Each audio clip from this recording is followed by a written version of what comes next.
Hello friends, நம்ம favourite சீரியலில் அடுத்து என்ன சுவாரஸ்யமாக நடந்துச்சுன்னு பார்த்தீங்கன்னா, நம்ம விஜயோட சித்தி இருக்காங்களே, அவங்க இதாண்டா சாக்குன்னு சொல்லிட்டு ஏற்றி விடுறாங்க பாருங்க. பயங்கரமாக அவங்க அந்த ரஞ்சிதாவும் அவங்களும் சேர்ந்துக்கிட்டு அந்த விஜயோட மனசையே பயங்கரமாக குழப்பிட்டுறாங்க. இனிமேல் அந்த வெண்பாவை வந்து வீட்டில் இருக்கணும்னா அந்த மல்லி வீட்டுக்கு வரவே கூடாது. அந்த வெண்பாவை ஏற்றுக்கிறதே பெரிய விஷயம். அவங்க பொண்ணுன்றதுனால நான் அமைதியாக இருக்கேன். ஆனால் கண்டவங்களுக்கெல்லாம் இந்த வீட்டில் வந்து இடம் கிடையாது. இதுக்கு மேலேயும் நீ வந்து அந்த மல்லியை வீட்டுக்கு கூட்டு வரணும்னு நான் செம்ம டென்ஷன் வரும். பார்த்துக்கோ, அவள் வந்து இந்த வீட்டில் இருக்க யாரும் வேணும்னு உதவி தள்ளிட்டு போயிருக்கா. இந்த வீட்டில் அவளுக்கு என்ன குறைவச்ச சொல்லு? சோறுக்கு குறையா, துணிக்கு குறையா, என்னது குறைவச்சா? இல்லை சம்பளத்துக்கு குறையா, எதுக்குமே குறையில. ஆனால் அவள் அதெல்லாம் தூக்கி போட்டு போயிருக்கானா? அவளுக்கு எவ்வளோ கொழுப்பு இருக்கணும்.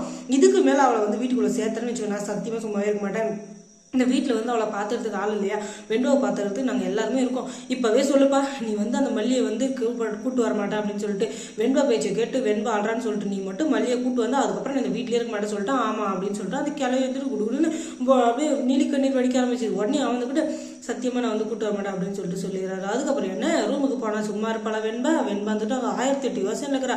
ஏன்னா மல்லியம்மா இல்லையே அப்படின்னு சொல்லிட்டு நம்ம அவசரப்பட்டோமோ, மல்லியம்மா வீட்டை விட்டு போகிற மாதிரி நம்மளே நடந்துக்கிட்டோமோ, மல்லியம்மா ஏதோ ஒரு வேலை இருப்பாங்க, நம்ம தான் புரிஞ்சுக்கணும். அதை விட்டு நம்ம அவங்கள கோவப்பட்டு கடைசியில் இப்படி ஆகிப்போச்சு அப்படின்னு சொல்லிட்டு பயங்கரமாக ஃபீல் பண்ணிட்டு இருக்கா வெண்பா. பார்த்தீங்களா, வெண்பாக்கு எவ்வளோ ஒரு நல்ல மனசு, சின்ன வயசாக இருந்தாலும் எவ்வளோ பக்குவமாக புரிஞ்சுக்கிறா. ஆனால் அந்த இடத்துல மல்லி மேலே அவள் கோவப்படாமல் இருந்தாலும் அங்கே எதுவுமே நடந்திருக்காது. ஏன்னா பெரியவங்க பிரச்சனை வந்து சின்ன பொண்ணுக்கு தெரியாது இல்லையா? அதனால அவனுக்கு தெரியாமல் தான் இந்த பிரச்சனை நடந்துச்சு. இது தெரியாத மல்லி இருந்துக்கிட்டு வெண்பாவை ரொம்ப கரிச்சு கொட்டி கடைசியில் அவள் எடுத்து இப்போ அவள் வீட்டை விட்டு வெளியே போய் எதுக்கு இதெல்லாம் அப்படின்னு சொல்லிட்டு தான் இருக்குது. இருந்தாலும் என்ன பண்ணுறது, நம்ம மல்லி இருந்துட்டு வீட்டை விட்டு போயிட்டாங்க. அதுக்கப்புறம் என்ன, வெண்பா வந்து ரொம்பவே அழுதுட்டு உட்காந்துருக்கேன். எனக்கு மல்லியம்மா தான் வேணும், மல்லியம்மா இருந்தால் தான் நான் சாப்பிடுவேன், மல்லியம்மா இருந்தால் தான் எனக்கு எல்லாமே நல்லா நடக்கும் அப்படி இப்படின்னு சொல்லிட்டு பயங்கரமாக பேசிட்டு இருக்க. உடனே விஜய் வந்து யோசிக்கிறாரு, ஓஹோ நம்ம பிரச்சனைனால நம்மளோட ஈகோனால நம்ம மல்லியை வந்து வீட்டை விட்டு தொத்திட்டோமோ, அதனால தான் வெண்பா இவ்வளோ ஃபீலிங்காக இருக்காளோ, அதனால நம்ம சரி ஃபோன் பண்ணி பார்க்கலாம் அப்படின்னு சொல்லிட்டு ஃபோன் பண்ணுறாங்க. ஆனால் மல்லி ஃபோனை எடுக்கவே இல்லை. ஏன்னா அந்த ஃபோனை எடுத்தது யாரு அப்படின்னு சொல்லிட்டு பார்த்தீங்கன்னா அவங்க அண்ணன் பாபு தாங்க. அவரு எதுக்காக எடுத்தாருன்னு பார்த்தீங்கன்னா, என்னடா இது ஃபோன் ரொம்ப நேரம் ஆச்சுன்னே இருக்கு அப்படின்னு சொல்லிட்டு பார்த்தா அந்த விஜய் தான் ஃபோன் பண்ணியிருக்கான்.